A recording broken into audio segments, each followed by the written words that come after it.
welcome everybody. I will, while the participants all come in, I will share a song that Henrik wanted to start the session with.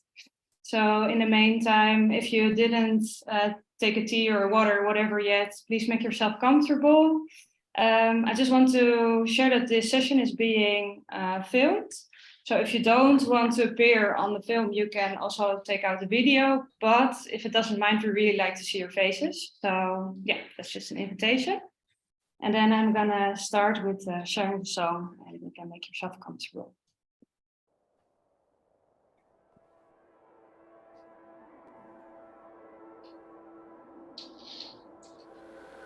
Statens inställning är också att samebyns påstående om att samer bedrivit renskötsel, jagat och fiskat på området under mycket lång tid saknar betydelse i målet.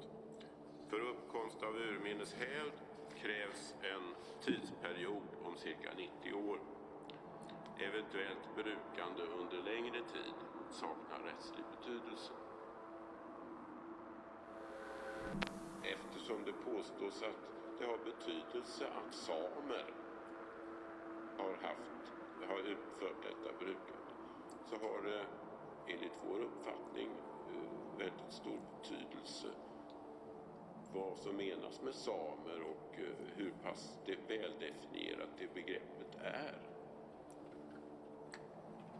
Och det är det här materialet avsett att belysa.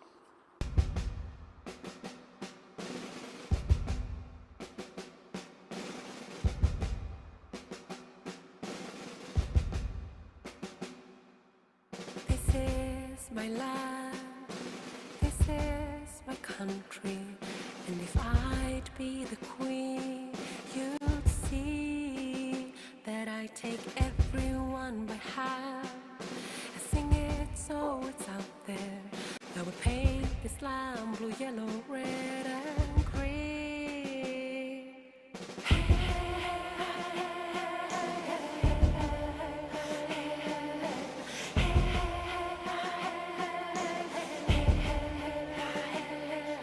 If you say that this girl's not welcome in this country, if she must leave because her face is proud, well then I'd say you go first, 'cause frankly this is my land, and here we live in peace. I'll teach you how.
Well, first of all, thank you, Henrik, for sharing this beautiful song with us in the beginning of this session.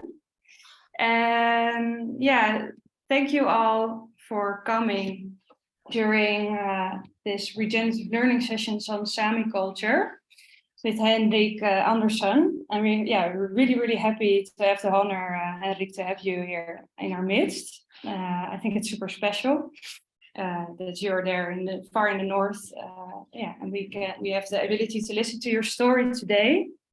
So today we're going to talk about the past, present, and future of Sami culture in specifically Swedish Lapland, where you're from, Henrik. And I already talked with you a little bit about the session. I think it's going to be a really special session because we're going to talk about a lot of topics. It's about the green colonialism, but also about why it is so important to be with different generations around the fire. So I think very essential topics. Henrik asked us to ask your questions during the session. Normally we do that at the end of the session because we want it more to be a conversation than a talk and after a discussion. Please share your session or your questions in the chat, and then when I find the moment in the story, I will ask you to ask your questions yourself. So that being said, I'm a little bit nervous because normally the other person has the presentation and I will do facilitation, but Henrik you're not so comfortable with these techniques. I will also do the presentation. Henrik will ask me to go forward through the slides. So we're going to share those slides with you right now. And then Henrik, maybe it's nice if you can first, if you can first say something or tell something about yourself, just a general thing, say who you are. I honored to be invited on this, and I'm Henrik Andersson. I'm a Sami reindeer herder from area calling Gällivare Skogssameby. It's a forest Sami community that have the land from the Gulf of Bothnia in Luleå area to the Gällivare, to the mountains. So we are never up in the mountains, we are in the forest area. And my family have lived and be on this land at least from Iron Age. And every generation have continued with reindeer herding, generation after generation. So we have pretty strong roots in this land and know this land pretty well. It's every generation have different number of people that herding reindeer, and for now we are 4 reindeer herders. It's me, my brother, my cousin, and my son that is working with the reindeer herd. Last generation there was 5. Then it was my father and his cousins. So it's like every generation have different number of herders. If we start with the future, the history. So in my area until about 1830 we're living in tipis that you see on the picture now. This is my grandfather's. It's the last one that is built where someone have living in more full time. I have building a similar one also, but it's more newer technology in that one. But this one is my grandfather's, and we will restore it this summer. So it's left for future generation. This is a typical Sami, forest Sami tipi that is, we're building it from timber and with the birch tree skin from birch tree we use as roof. We can start with little fact about Sami people maybe. I don't know how much you know, but the Sami people living in 4 countries. In Sweden, Norway, Finland, and part of Russia. And we have 3 different language, but we also have some variation on that. But the language is going across the borders from west to east, and the countries is more going from north to south. So you can speak with a Russian Sami on the same level as you are, and with a Norwegian Sami. So the language borders is across the countries, and also the reindeer herding is going that direction from west to east instead of north to south, and follow the rivers, and always have done. And the Sami people have been collectors, hunters, fishermen, and reindeer herders, and with other things also, with handicraft and things, and it's mostly spoken about the reindeer herding, but it's many of the Sami people have living by fishing and hunting and handicraft and other things. And historically, just 300-400 years ago, we own all the land up here. We pay taxes to the kings for the land, but when Swedish, it's not only Sweden, but when the states is found out that it's not natural resources up here, then they say, oh, you don't need to own the land, we can own it and you can use it. So today we have a using right on the land. So I can build a tipi or whatever, or fishing or hunting, and do whatever I want on the land, but I not own it. And that is the problem later when we're coming into the future, when we not own the land, we just have the right to use it. Maybe I'll take next photo.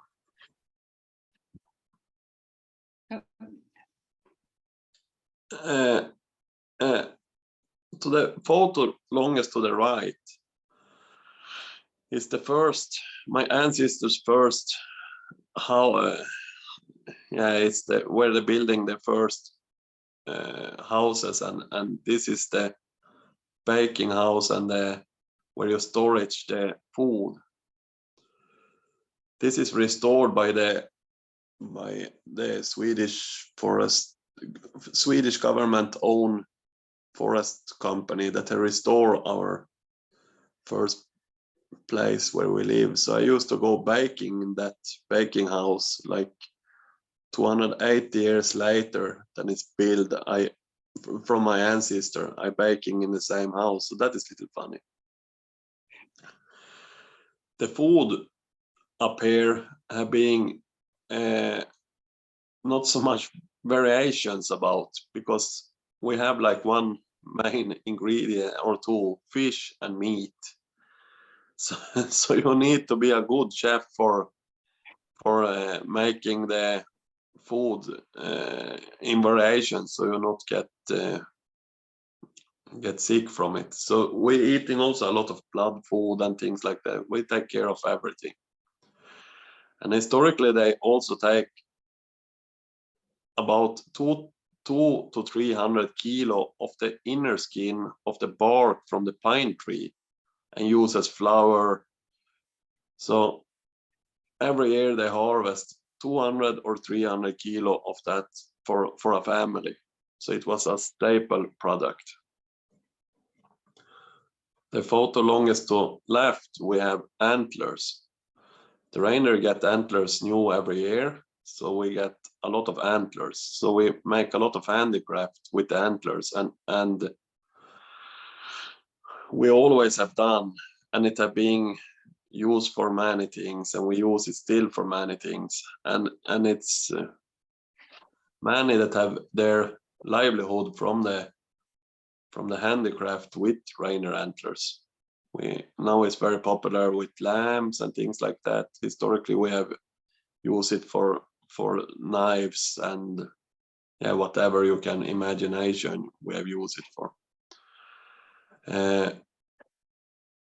But now also a lot going to China because they thinking it's Viagra for its potence powder they make from it in China. So we sell pretty much to China now. You can change photo again.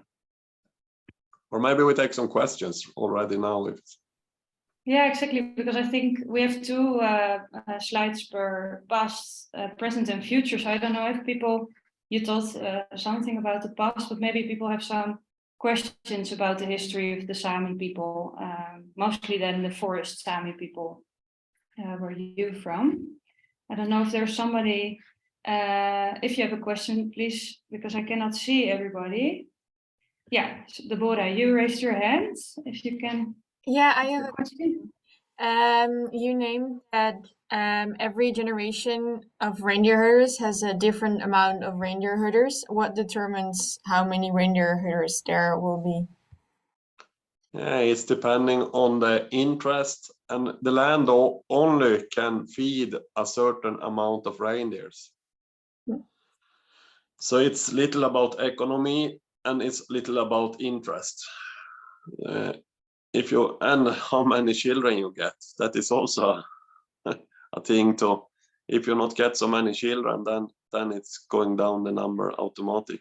But for example, my father, he have 5 siblings, and it was only he that start and with reindeer herding, and I have 3 brothers, and we was 2 that start.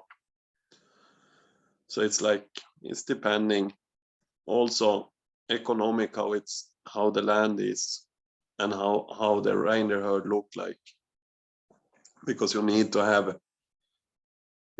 pretty many reindeers to survive on it if you only have that. But if you have other things, for example, you're doing some handicraft or you have some other work, then you don't need so many reindeers to survive. You can have tourists, for example, then you can have only few reindeers and survive on it. So it's like, it's also depending on how historically, for example, we had about 50 reindeer every family, and survive on 50 reindeers when you're living in the teepee, because then you have enough with food and you have the animals that can pull you with the sleds, and you have everything. So the first time my family have start with bigger herd is about 1890. Before that, we have smaller groups of reindeers, so we don't need to move also so much. When you have a bigger herd, you need to move more. Why did you get bigger herds? Because the railroad was coming, and then it's coming more people up here, and then they want to buy reindeer meat. They want also food, so then it's a demand of reindeer meat and skins and everything else also. So it's then we start with bigger herd because we have someone that want our product. Perfect. Before you continue, Franca asked, what do we see on the middle of on the middle picture? What kind of food is this? Henrik, can you explain? This I make with a volunteer that was very interested about food. It's from the stomach, the one with a branch sewing through. It's from the stomach that you fill up with blood, liver, heart, tongue in small pieces. I think it's calling Huggins, maybe something like that on English. I don't know exactly the English word, but it's from the stomach you put and the other one is from the what do you call it, tarm? I don't know the English word, but it's from the where they're shitting. And from that one, you turn it inside out and you put blood. It's a blood sausage. From the intestines. Mm. Yeah. Wow, that's very. It is very historical food, and I like to use these historical recipes so they not disappear. So I cooking a lot of food and try to make this old. We also smoke a lot of things, like everything we smoke. that sounds good. Nice. I'm gonna go to the question. I think Guido, you have a question. You're with a raised hand. Yes, I do. Thank you. Can you hear me okay? I wasn't Yeah. sure with the headphones and everything. Thank you, Henrik, for explaining. Sounds really interesting. And just one thing that I'm also, I'm looking at these pictures and where you live, and I'm trying to imagine. For me, this is very topical because I just have a little boy who's 1 year old. And I'm just trying to imagine what does it look like? How does it work to raise children in this kind of environment where you live? For example, after how much time do you start taking them outside, and how do they learn to move in the snow? How is it to grow up in your environment? Maybe you can speak about it. Yeah, this is a tough question also. Yeah, but you follow from when you're very small. It's, you only have more clothes, and of course you're not so long time outside when you're small. But I have raised 2 children that are 17 and 20 now, and they have always been with. When I have, not exactly every day when it's the coldest weather, but they follow when it has been good weather, and when they start to be older, they follow more and more. They learning in the snow. It's some places, for example, where the reindeer walk, it's hard snow, so it's like on the streets in the city. And the only problem you have to raise children is that it's long way to schools. So you have about 1 hour bus drive to school. But it's the only thing that I think is worse. The rest I think is only better, because they learning by sea and by the older generation that is with, because the age between the age is like 80 years or something when we work with the reindeers. The oldest is maybe 80 or more, and the youngest is newborn. So it's like, it's for everyone to do something in the reindeer herding. And the cold is no problem. It's clothes for it. So even if we live in the tipis, the children mostly survive, at least. Mostly. Yeah. Nice. Guido, did that answer your question? Is there something else you want to know about that? Yeah, it did. I'm just curious, and it's interesting to hear about this. It's just difficult to imagine sometimes in such a different place. Do you make the clothes for the young children, and then what kind of suit do they wear when they are little, when they go outside? What do you make it from? Yeah, historically I make all the clothes. Now we buy a lot of things, but it's you're having like, it's only the head that if they're really small, like they don't walk by themselves, then they are like, only the head is little. You see something of the head, you have a whole one piece thing. So it's like a sleeping bag.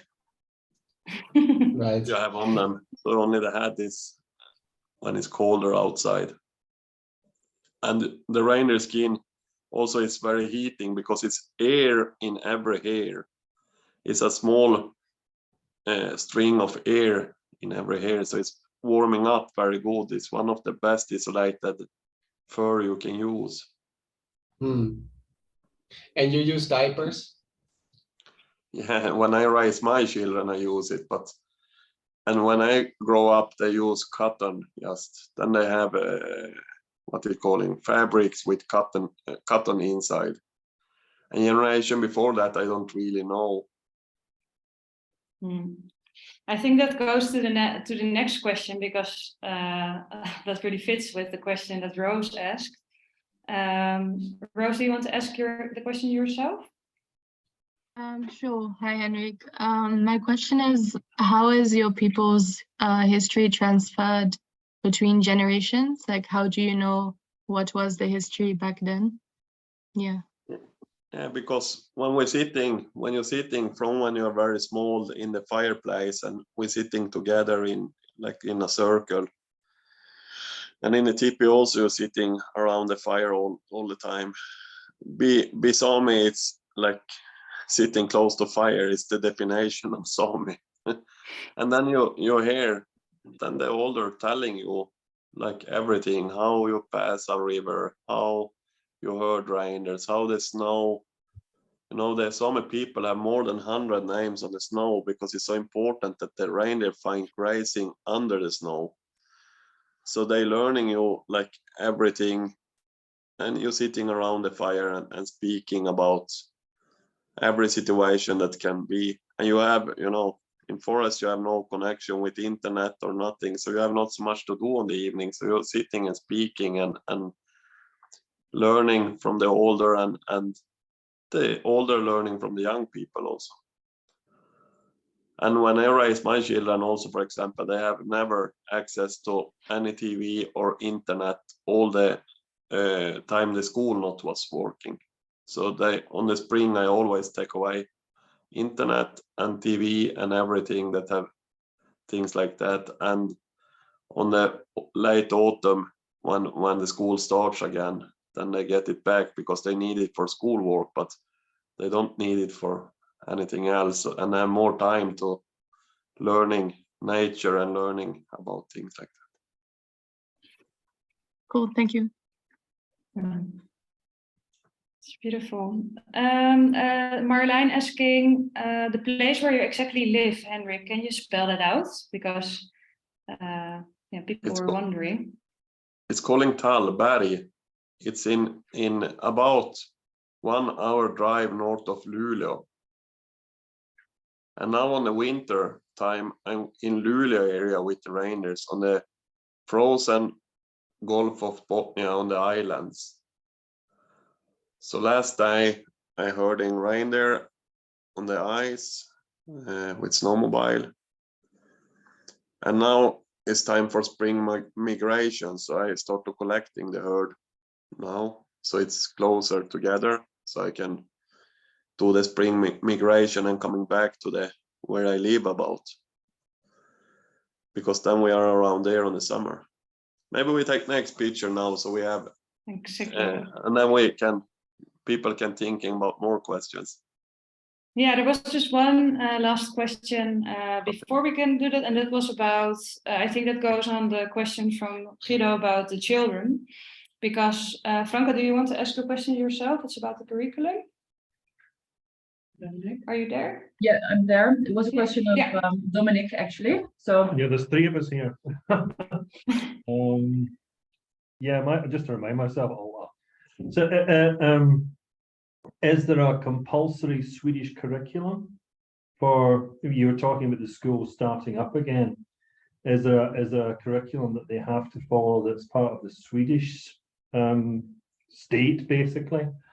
And how does that connect with what you were saying about transmitting the traditional knowledge as well? Does that make sense? Yeah, I can tell you historically, this is interesting question, because historically the mountain Sami children was forced to going in schools in tipis, so they not get spoiled and living in houses. And the forest Sami children was forced away from the tipis and forced to houses and schools and living on what it's calling institutions, boarding school maybe, when you're living away from family. So until 1955 about, my ancestor was forced to living away from family because they want the forest Sami children to be Swedes, but the mountain Sami was the real Sami, so they need to never be in a house alike building. So even the schools was formed like tipis because it was so they not get spoiled about living in houses. About 1955, the boarding schools quit in my area because my uncle was drowning when he was living there. and my father was beat up by the teacher because his brother was drowning. And this is pretty recently how it's only 1955, so it's like pretty recently, and after that the school buses started driving and the children was allowed to go home again. And even today we have Sami schools, but then it's I am sitting in political as in the leading of the Sami school, and there is more traditional knowledge about. They invite older people that coming and speak, and it's formed. We have like 5 Sami schools, and then we have one for internet on internet also. So even if a Sami child living in wherever in Spain, they can learning. They're allowed by the law to learning their mother tongue. So now it's possible also with the internet schools. So I have been one of the people that start that. So I'm pretty happy over that. So now all the Sami children in the world have possibility to learn their mother tongue.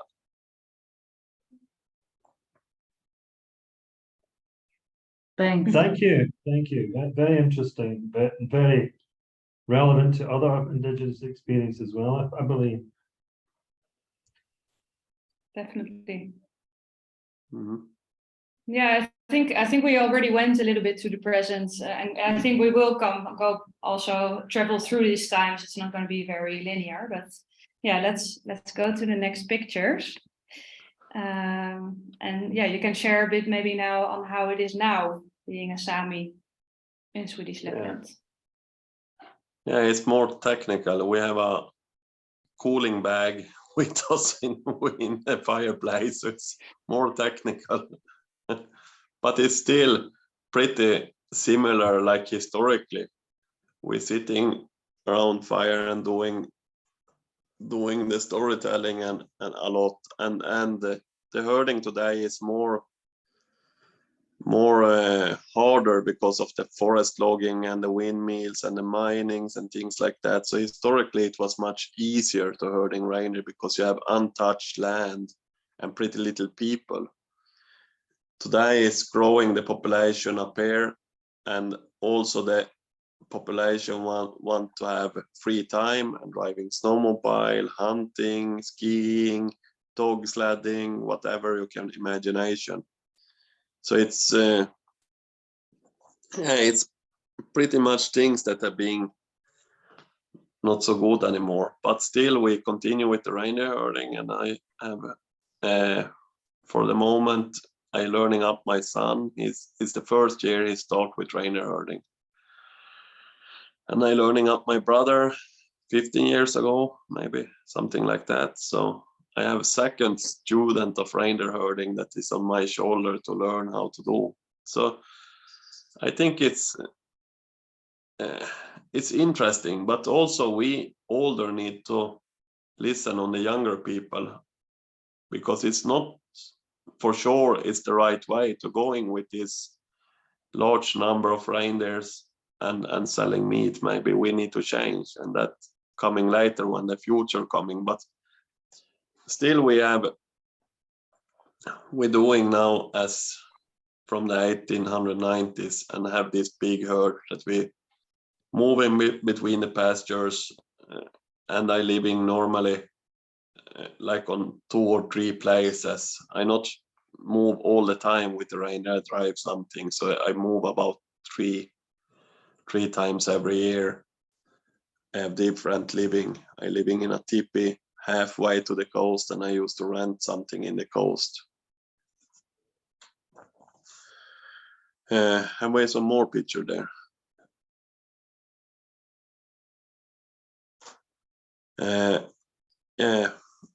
We can start from the right. It's even today we use everything almost from the reindeer. The reindeer have historically make it possible to live here because it have the shelter by the fur to the teepees, and it have the food, of course, that we eat, and also the transportation, because the reindeer is really strong to pull sleds. All the iron ore from the minings was transported by reindeers until 1888, when the railroad coming. And the middle picture is my first knife that I make. No, second maybe it is. I was about 17 years then, and it's from the antlers of the reindeer, and you cut in with a knife, you cut in the pattern. I going school little for learning handicraft when I was young, but then I quit and start with reindeer herding because it's my interest and my call in life. And to the photo longest to left, it's when we moving the reindeer between pastures. That is on the way to the corral for separation between the owners. So we split on the winter. We have problem to find food for the reindeers, so we're splitting the herd in smaller groups, normally by family or maybe 2 or 3 families together. But in our area, I have been alone for many years, and now my son starts, so now we are 2 together on the winter. And then north of me is my brother, and he's alone on the winter. And longer north is my cousin and his wife, so there are 2. And we're herding, historically we're herding by skis, but today we're herding by snowmobiles and ATVs, quad bikes. So I'm pretty good to drive a snowmobile and quad bike. I've done that for soon 30 years.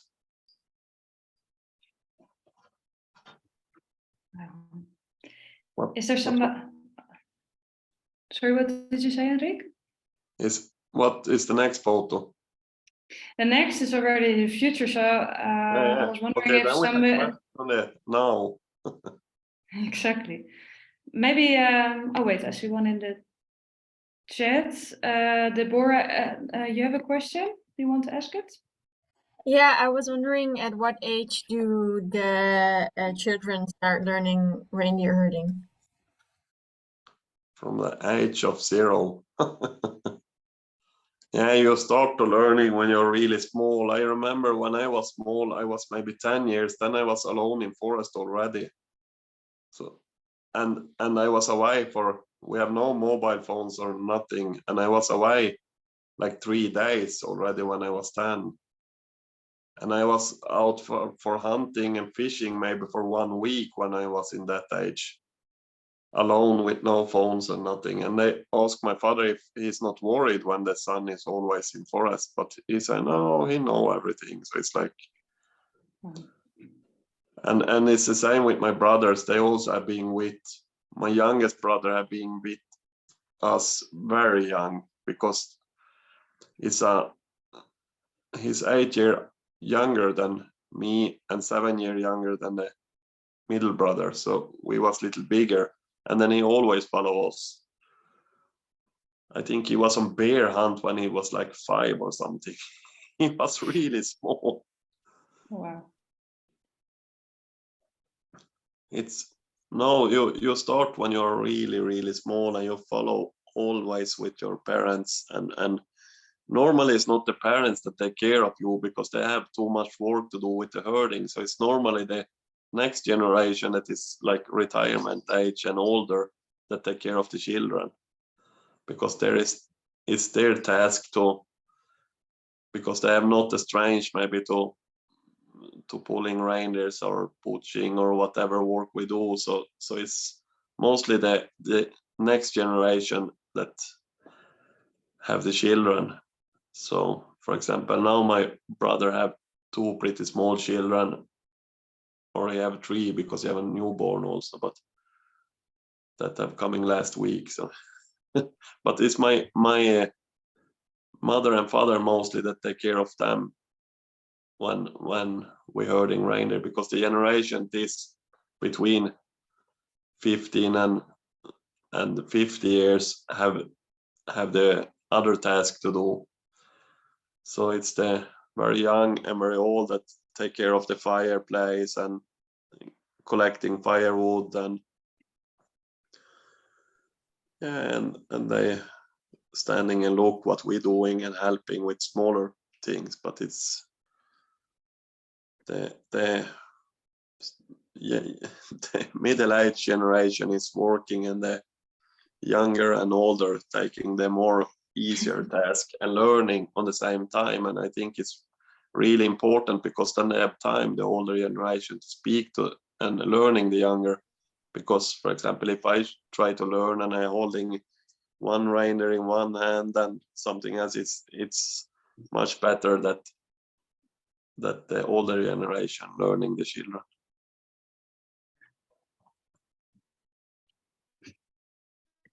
Thank you.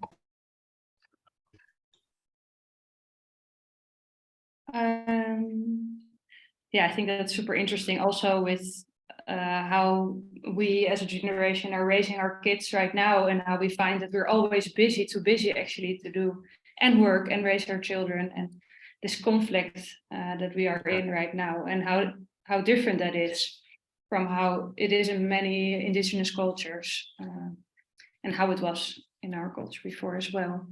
Wait, I see raised hands from Lieselotte.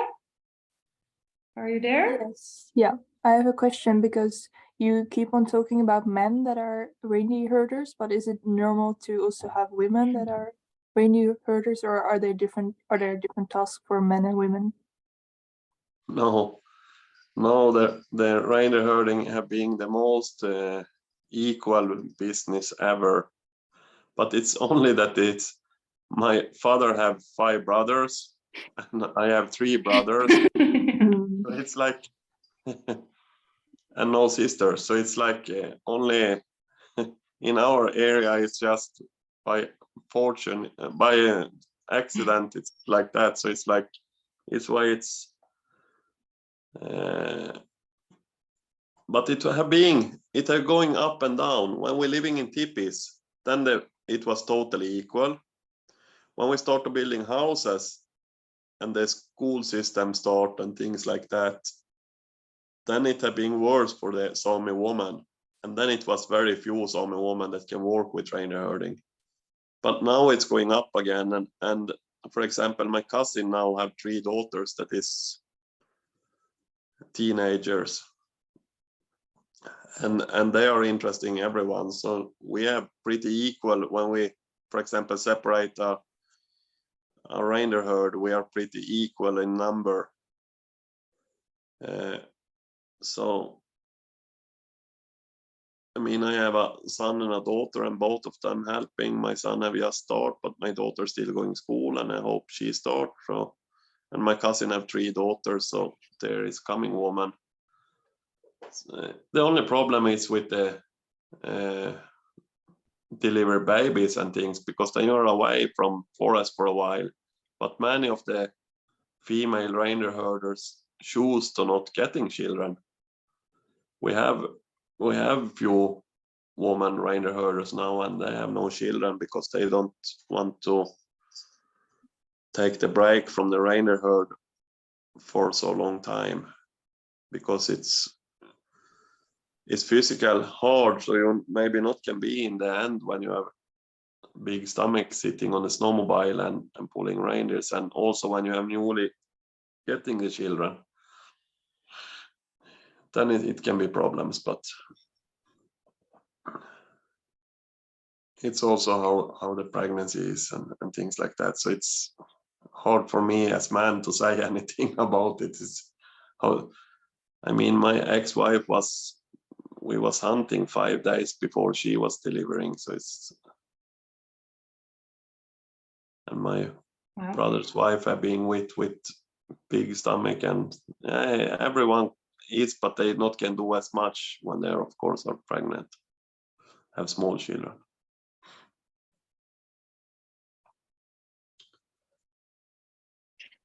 Wow, yeah, it's interesting. But now, so you say like now women don't want to, or don't want to take this break, but back in the days, if it was equal, like the most equal, how do you say that?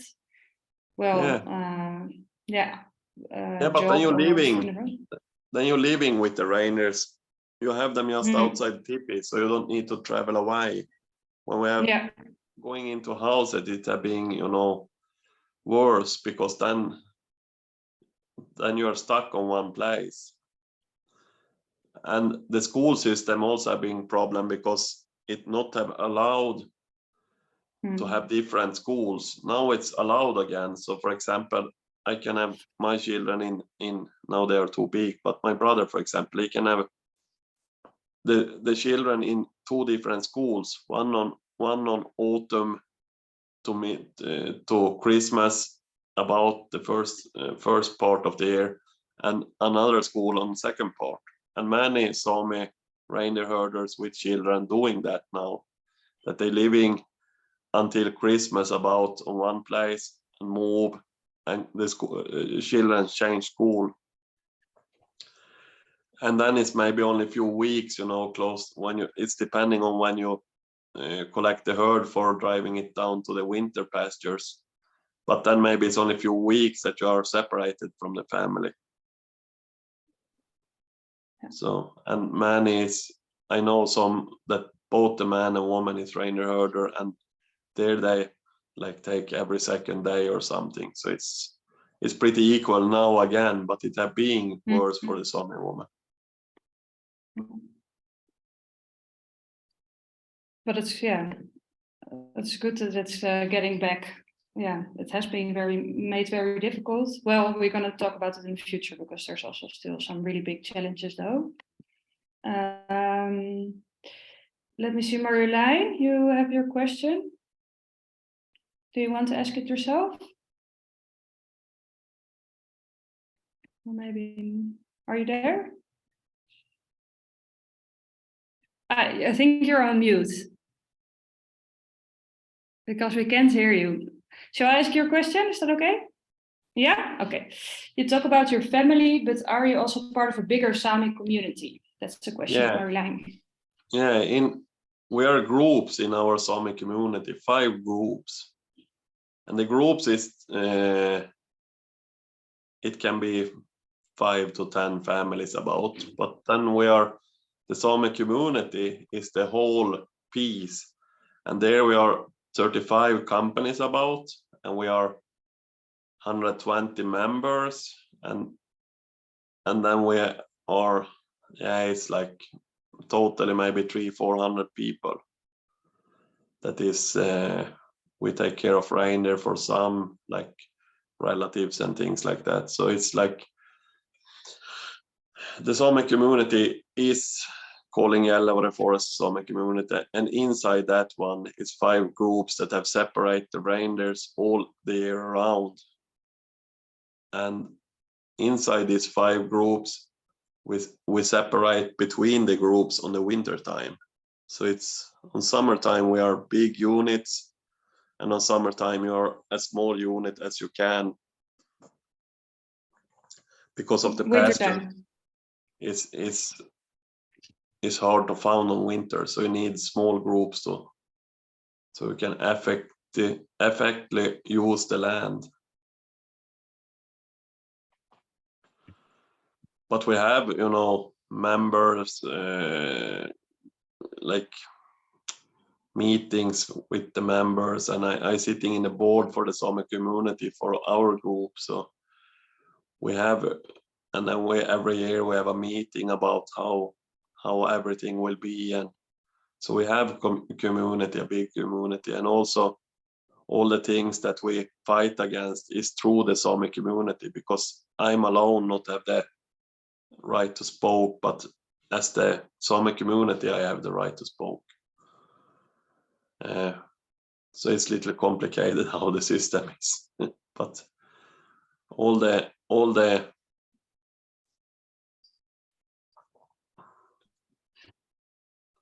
okay, so I want to meet someone, but I don't see which one it was. I don't dare to press any link here. Do you want the second slide, you mean, or because the next one is already to the future? But I see one question that coming. Someone that's writing something that he met a Sami. So I will share it in a I was looking for her on social media, but I met her in October in Brussels because the Sámi Youth Council has been supported a lot with funding, and all across Europe, many like youth councils that are crossing many countries, like also the Baltic Sea region or the Danube area. They all came together last year because last year was the European Year of Youth, and it was really cool to see the Sámi group because they were wearing their traditional clothing. Was it Sara Elvira or Sanna Vannar? Give me one moment, I'm searching now, but I forgot the name. I think it's Sara Elvira. She's neighbor with reindeer with me. Her family. Anja Maria Nisto Casquitalo. Yeah, Casquitalo. Yeah, but then it's from the. Okay, then I know.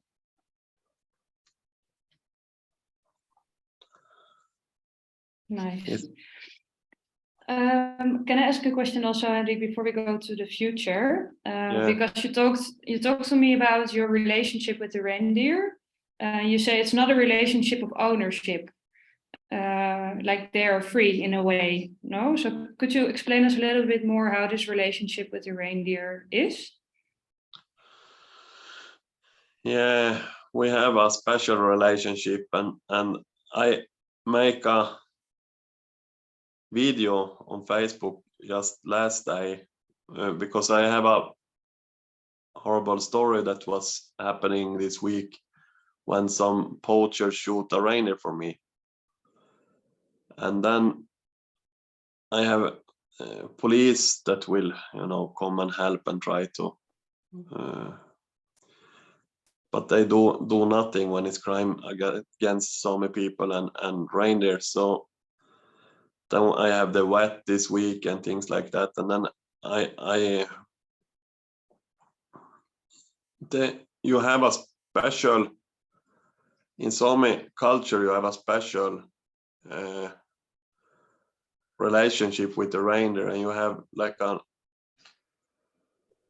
you will provide the reindeer with food, and the reindeer will provide you with life. It's like you have a special connection with everything. You really love the animals, and you know them, everyone, even if it's a lot. You know every reindeer, where they used to be, which calf it had. You know the family tree of the reindeers, even if you not have any marks, or you have mark in the ear for every owner, but you have no other marks, and still you know every animal in your herd by individual. It's like, the reindeer it's everything for us, and we fight for it, for everything. It's like, even if you also know that this might be getting prison if you're doing something, you still defend the animals for everything. It's like the love for the reindeer is everything for a reindeer herder. It's also causes a lot of divorce because it's you rather go to the reindeer than home, maybe sometimes.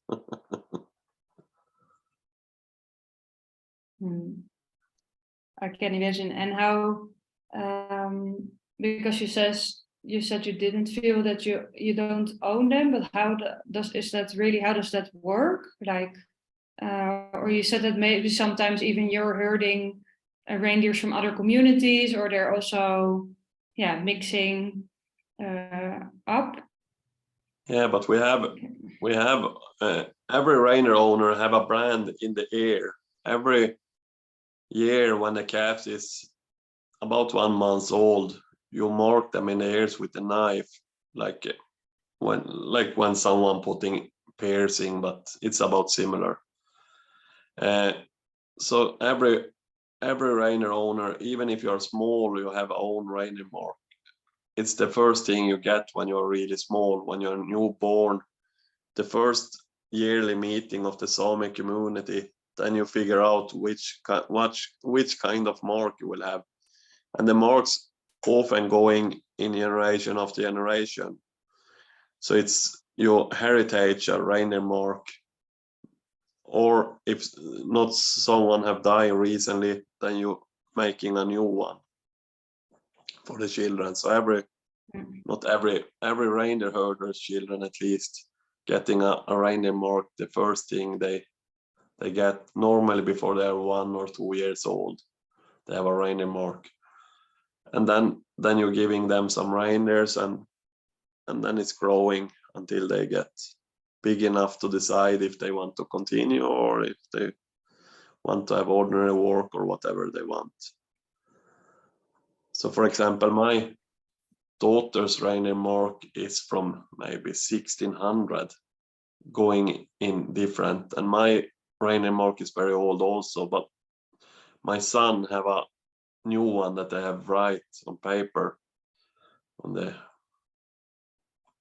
so it's similar to mine, so we have easier to see if the reindeer is going together with the other herd.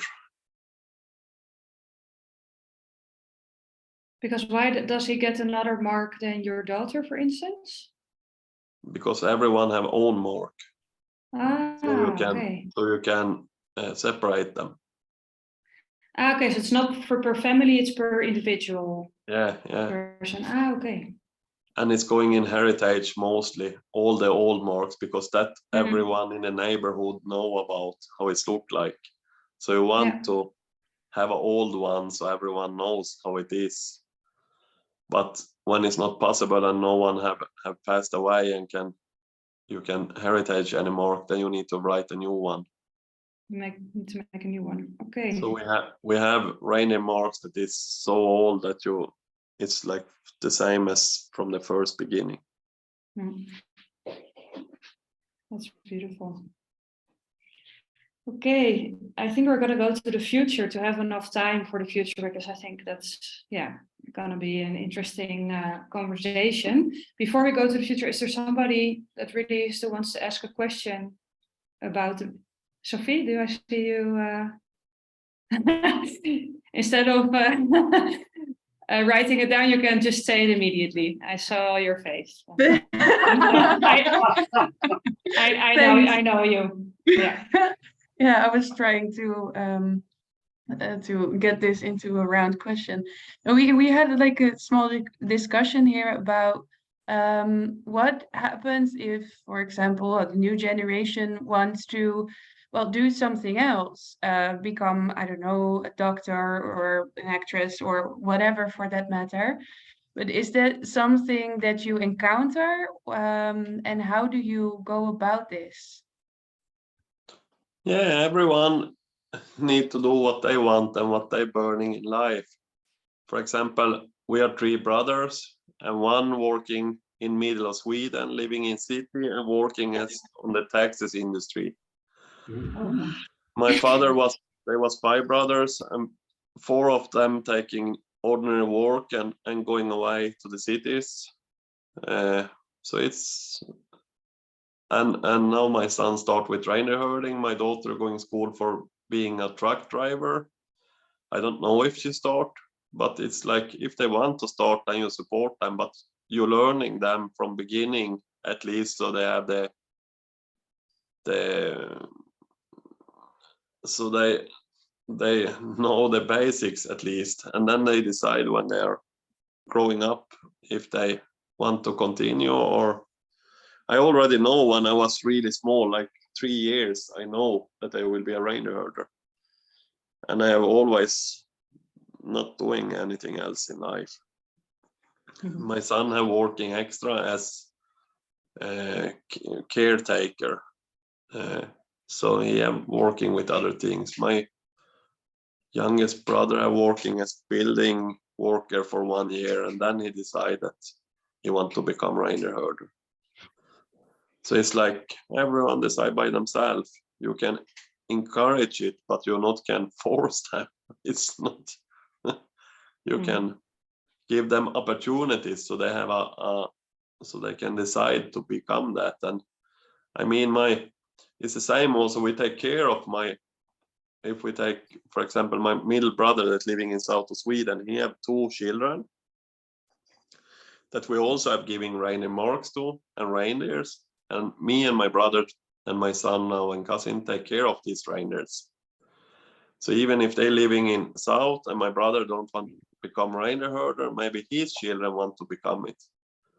So then we take care of a small herd for them, so they have the opportunity if they want to continue. And this disappearing naturally if they're not, you know, interested. Maybe next generation, for example, when they get children, if they're not interested, then maybe it's disappear. But then maybe it's someone else that is more interested. So it's like it's solving itself, but you give possibilities to the at least pretty close family. You give opportunities so they can decide by themselves.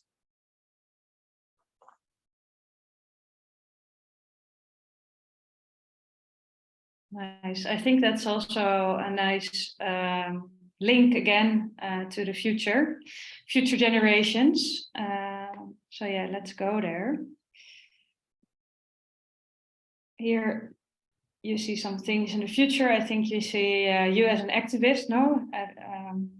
Presentation, yeah, giving a talk like now, and a teepee. And is this your son that we see you on the? Yeah, nice. Yeah, to the right is me and my son. We have some. My son is interested. He's really good on speaking, and he also doing speech and things. We are actually going to Canada in May now, and speaking on university in Canada, Indigenous universities. Me and him together, so that is funny. But the future is what we make it little. Even if we have exploiters and shit that is try to steal our land. I need to also say this.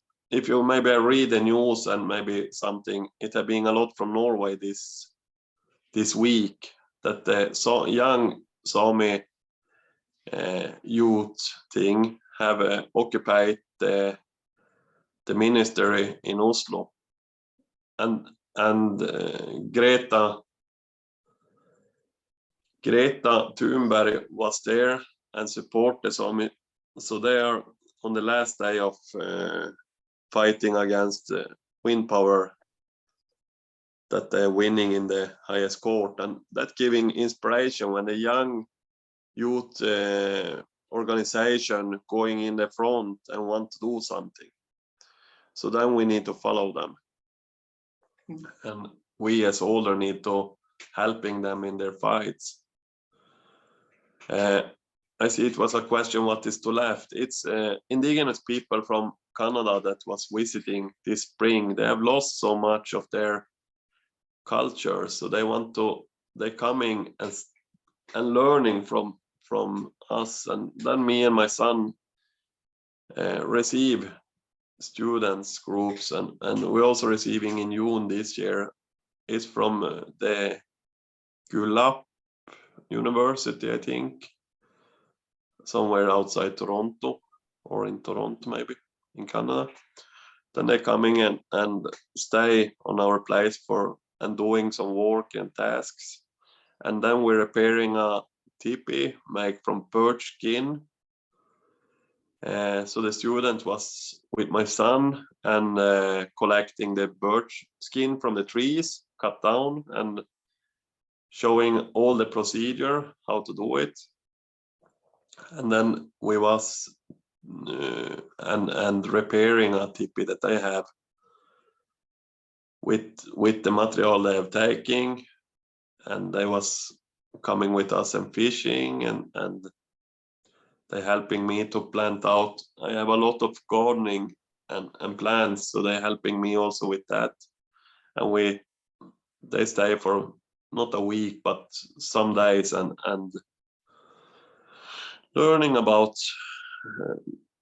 different things. I have few other Sami people that have other specialties like handicraft and things like that. So they're learning different things from our culture.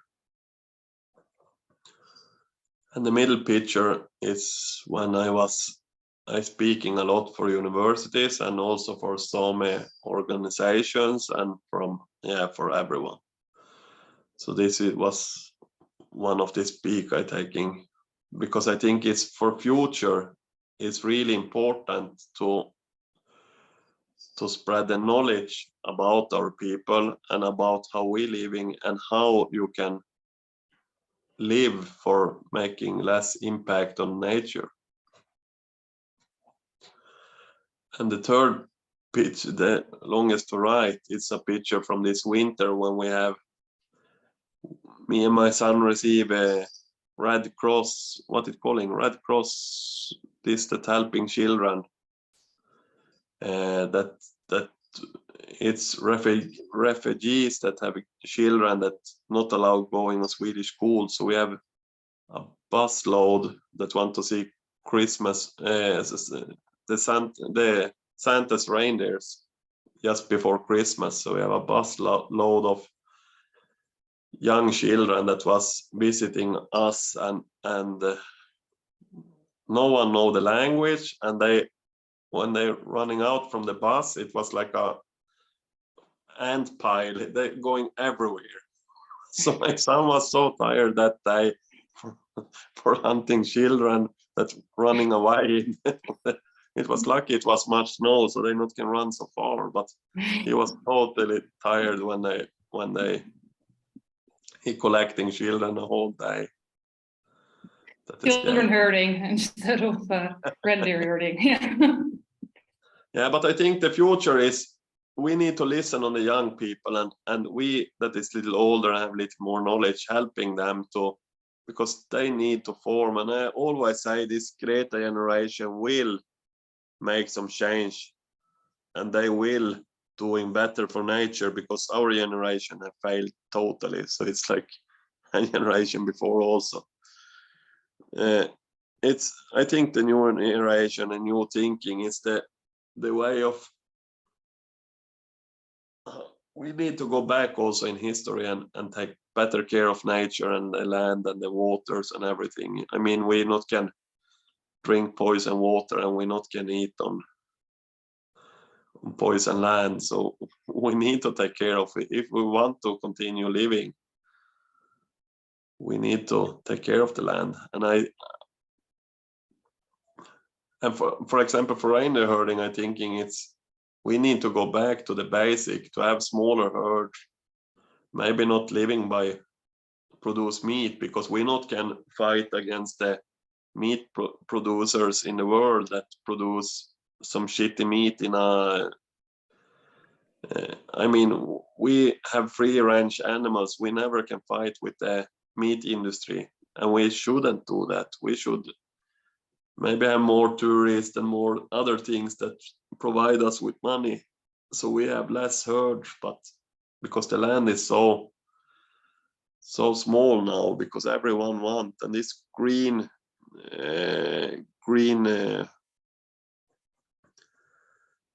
what it calling, yeah, when we want to do everything green now, that is the worst shit that ever happened, because that is like no, I like the green stuff, but it's not green. It's still industry of everything that they say is green, but they only have put, the industry have put green before. We even have now on our land green steel, they calling the company, and will provide green steel, but the iron ore coming from Brazil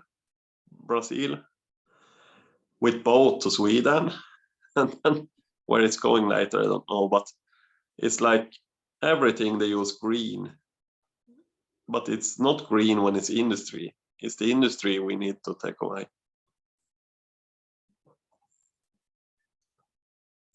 I think that provoked a lot of questions, because I see 6 now in the chat. Let me see, Fons, you have the first question. Do you want to ask out the question yourself? Yes, and like you were mentioning about, hey, if the natural resources or meat production don't want to keep that up, because if you then increase production above a sustainable level, it will be unsustainable. I was wondering, like I don't want to use the airplane, but use like trains and cars maybe to go once in my life to the Sami region to visit some of the acquaintances I've made. Do you see that sustainable tourism is possible in the Sami region? Is that already taking place, or are most of the tourism in northern part of Scandinavia very unsustainable? Because I can also remember that quite some people take the plane just to see the northern lights and then go back while climate change is threatening your region. Yeah, it's horrible on Finnish side of the border. There is horrible. It's going airplanes for 2 days. They stay 2 days in north of Finland for see Santa and Northern Light and flying it. I was visiting there this winter. It's close to me, but on Finnish side of the border. So I drive there and see, and it's like horrible. It's like so much people, bus after bus, just coming in and see reindeers, Northern Light, go back home with airplanes. It's like in my area, it's smaller lodge that have like teepees or they have some cabins or something. It's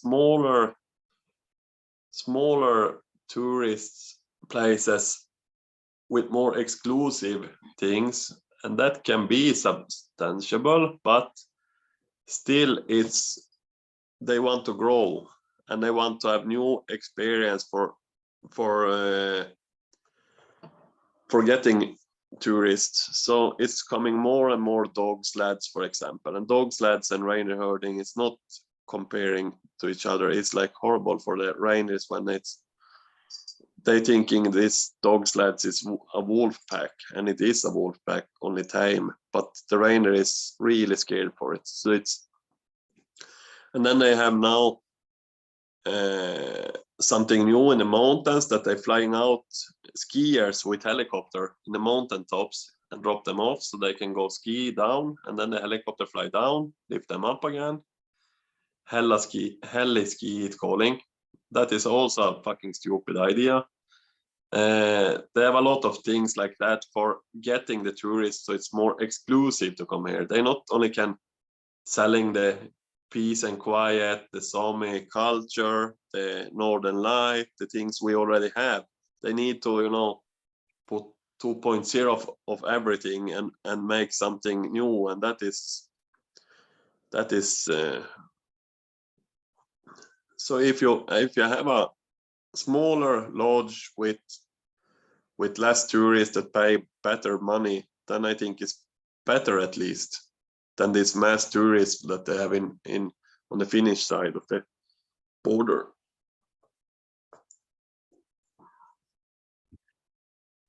Thanks a lot for sharing your perspective, Henrik. Okay, let's go to the next one because I see a lot of questions coming up. Yeah, and also Marjolein says, good question. I would love to respectfully visit one day. I know that people can volunteer with you, so maybe that's a very responsible way to visit. So we can come back later to that. And then Rose, do you want to ask your question? Yeah, I was just wondering, so how do you guys, because you said something about the meat industry and how wasteful it is, and I was wondering, how do you guys decide to eat meat? Like, is this only for special occasions, or how does that happen? Yeah, no, we eating meat because the reindeer is a free range animal, and they are getting older, so we eating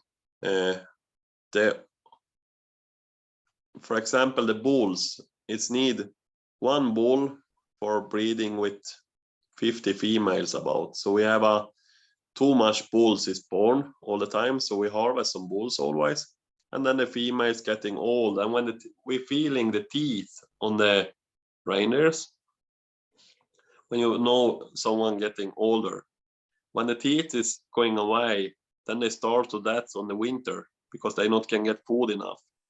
So we harvest the female reindeer when they're end of teeth, because then they will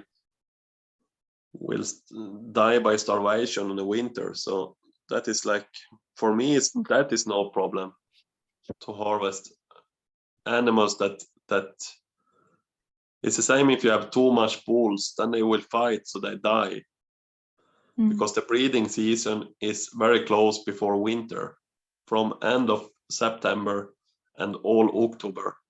is the breeding season. And if you have too many bulls, then the bulls will fight so much, so they get so skinny, so they die on the winter. So it's animals that you know will have a worse life, die by starvation. I have no problem to eat and kill. But a healthy animal, that is horrible too. But someone that you know this will have better not die by starvation to say goodnight to directly. So it's like we never harvest like healthy animals. Yeah, they are healthy, but they are old or too many bulls. That is the harvest we have. Cool, thank you. Amber, are you there? The next question is yours. Can you hear me? Yeah. Okay. Yeah, I was wondering, so I recently moved to Sweden. I'm from the Netherlands, and I'm not even in your area, but I'm seeing the effects of logging and, you know, different companies coming in doing things. So as an outsider, I was just wondering what I or other people maybe that hear about what's happening, what they could do to support you from far away. Yeah, we have a lot of fights with the forest logging and things like that, and I contact Extinction Rebellion in UK about we need help for this. And from that call, we start and open something that calling Forest Rebellion, Skogsupproret on Swedish. That is activists that helping, but it's not only activism, it's also spreading the knowledge and things like that. So Skogsupproret is one thing. Amnesty Sami is another thing you can help with. Also I have a special request of help from the Netherlands. It's in my area on our calving land. They want to build 57 windmill in the middle of our calving land, and it's owned by your retirement funds, the company. So your retirement money try to kill my children's future and grandchildren's future. So maybe if you can help little there with some stuff, it's being not so bad. Maybe inform the retirement people that they're killing indigenous people's future up in the north. Maybe they want to put their money somewhere else instead, and then it's going bankrupt, this business that try to.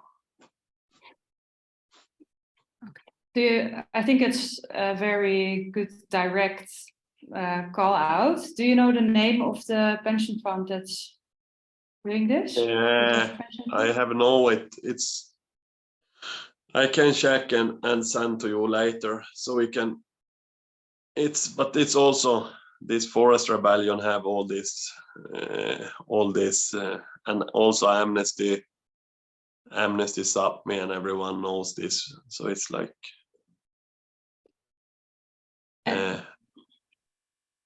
but for helping, we have some big demonstrations 2 years ago. We blocked the main office of Sveaskog, the Swedish forest-owned government, the government forest logging company that have about 50% of the land in my area. We occupied their headquarters in Stockholm, and now it started changing, but it's going slowly. We also have some forest occupations we had 2 years ago. But now they start to listen a little more because they know that we have people behind our back. So it's not so easy to just doing whatever they want nowadays. So it's getting better. And the new generation, I have my son and my cousin's daughter that I have tried to put forward. So or the front figures, so I don't need to always be in media and in everything. So it's like younger generations say what they want.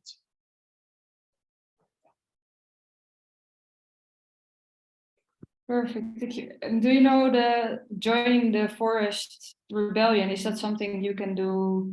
I guess also all of us, right? That's something open. Yeah. And they have I think that's a introductions on internet and things like that. It's many that it's international there and living in other countries and other places and in all of the Sweden. They have been up now here and going around. Yeah, there is coming now. Now I see which the owner was. Oh yeah, look, Vasa Wind Power Company. Okay, Dutch pension fund, APG. Okay, so I think that's something that we can do something with. I had friends who already had a big campaign against, actually fossil fuel industry where pension funds were investing in. But now they can do a new campaign actually also for the green wind power industry. If I have time, I can coming down and help also, because it can be good if someone. I will go to Germany now in May. I will be on some demonstrations against, I think it's fossil fuel and coal and things. So I will be in the area in end of May. Because I will get some questions about it to also speak on some universities there. But I think it's important to we need green stuff, but we also need to thinking what the effect is for the green stuff. So I think the best solution is the things that is to buy local things and everything without industry. Also, it's not only the meat industry that is bad, also the vegetables industry is bad, and all the industry is bad. Yeah, I think the problem is not taking into account when it's getting an industry like the local context anymore. So that's like, oh, that's an empty space. Let's put some wind turbines there, and then this empty space actually not at all. It has relationships there of reindeer and people. I see your hand raised. Is it also because the next question was yours about green energy? Yeah, okay. It's about that question because we were just talking about the pension fund in the Netherlands and for the wind power energy. And I was wondering if you could elaborate a bit on how green energy, for example, these wind power plants are affecting your reindeer herding or your lands. Yeah, we have studied that a lot. We have a researcher that have studied calling, wait, now it's still in my head. Yeah, but we have a researcher that have studied windmill farms and reindeer herding, how it's affecting and how the disturbing area is when they're building it and when they drive it. And it's showing that the effect is 5 kilometers from the windmill is reindeer less using the land, and 3 kilometers they almost not use the land at all. So around a windmill park or farm, it's like 3 kilometers around that is affected and when the building is it's about 5 kilometers, you can see that and they put GPS on reindeers, and they also have take how much shit they found in the area for researching how much the reindeer using the area. And they're doing this research before the windmill coming and after.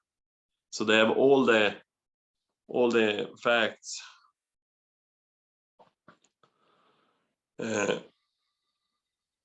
And it's a Swedish researcher that are writing much about it, and they use it now in Fossan in this with Norwegian government for now. But what is her name?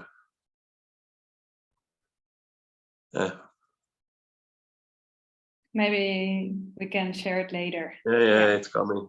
Definitely, because there's also a question if we can keep people informed from the Regeneratie Coöperatie about the action, so then we can share that together. And then I also think, Deborah, is your question responded like that, or is there something? Yes. Yeah. Because I think we're almost going to wrap up actually. It's already 1:55, which is a pity because there's still so many questions I feel like in mind, but then I also feel like this is not an ending, it's a beginning of something. But maybe it's nice to end a little bit. Well, there's also one last slide, which I like, which is you with a lot of people around you. I think maybe people of your community also. And there's a question from Emmy. Emmy, I don't know if you're here.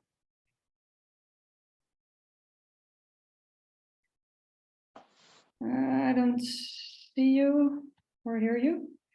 But yeah, she asked, what is your spirituality? And it's also a question that I also want to ask, but in a different way, like what makes you wake up every morning and feel empowered still with all these big challenges? Oh, disappear.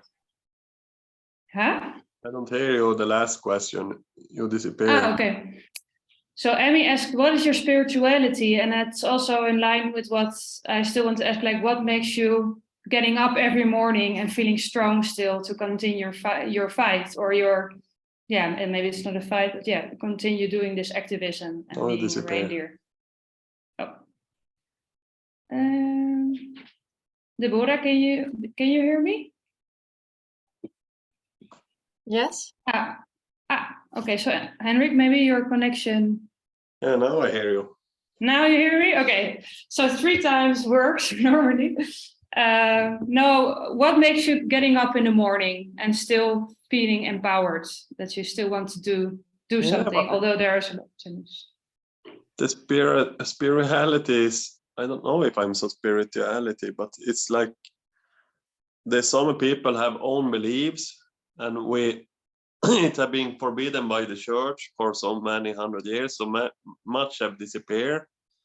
But we have own gods, own spirits, it's more natural based spirits, and you sacrifice items or bones or something for what you wish in life, and for happiness and for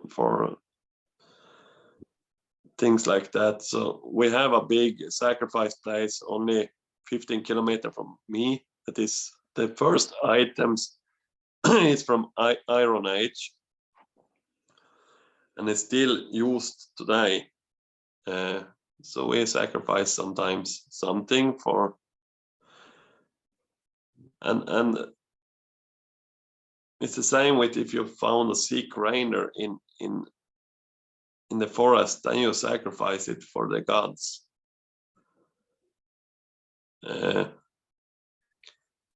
it had been so if you're doing historically something with your beliefs, then you was killed or punished. So the church have for many 100 years almost take away our beliefs and things. But what makes me want to wake up every morning is the love for the animal. It's like I need to, and for next generations, for future, for giving possibilities for because without the reindeer herder, the reindeer will be extinct directly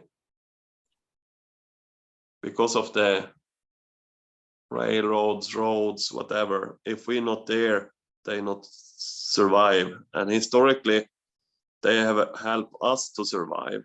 And now it's on our shoulders to help the reindeer to survive because of the infrastructure and everything that are coming.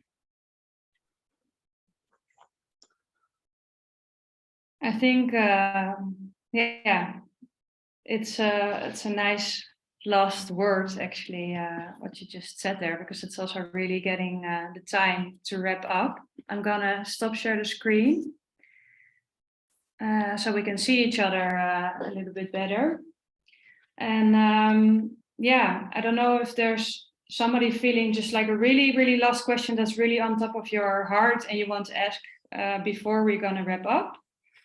But otherwise, Marjolein says, thank you so much. I'm just going to share really quickly some next steps because, yeah, we have this session every month. And next month is going to be on the 7th of April. And we're going to talk about biocultural landscape restoration. That sounds like a whole mouthful. But yeah, I would really love to see you all again there. So yeah, it's always the first Friday of the month, so you can already put it in your agenda if you want. And I think in our next newsletter, we can also share some more about yeah, what we talked about today, but also about the forest rebellion and the pension fund. So if you want to be part of the yeah, if you want to read about this, then you can really yeah, read it through our newsletter. And I'm just gonna make a copy here. Normally I do that already during the session, but now because I had to share the screen, I could not do it. Yep. Here you can see it. And then the last thing is if you want to make a small donation to the Regenerative Cooperative for the sessions to help us continue this work, then that's also possible. And yeah, then I think you also have a last question, Henrik. Yeah, Anna Skarin, the researcher. I get the name now. Yeah. Anna Skarin is the researcher that have study on windmills and reindeers. Ah, nice. Can you put it in the chat because the name, or you can send it to me and then we can also put it in the newsletter with the other information together. Right. Yeah.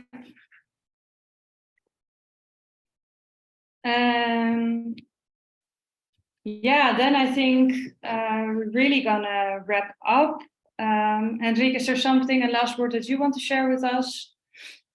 I'm honored that you invite me, and it's fun to always speak. And it's like I'm a vibe, but I have time to speak more times if you're interested, and I can maybe come in May. I will be in this area, so Nice. I think everybody would love to meet you, and I think yeah, for people now you're also, that's what I said before. Now you're receiving volunteers also to help you with the reindeer farming. So yeah. for people being interested in that, I think that's it's mostly on winter. Mostly on winter, I take volunteers. With -20 degrees, right? That's, yeah, it's perfect. Yeah.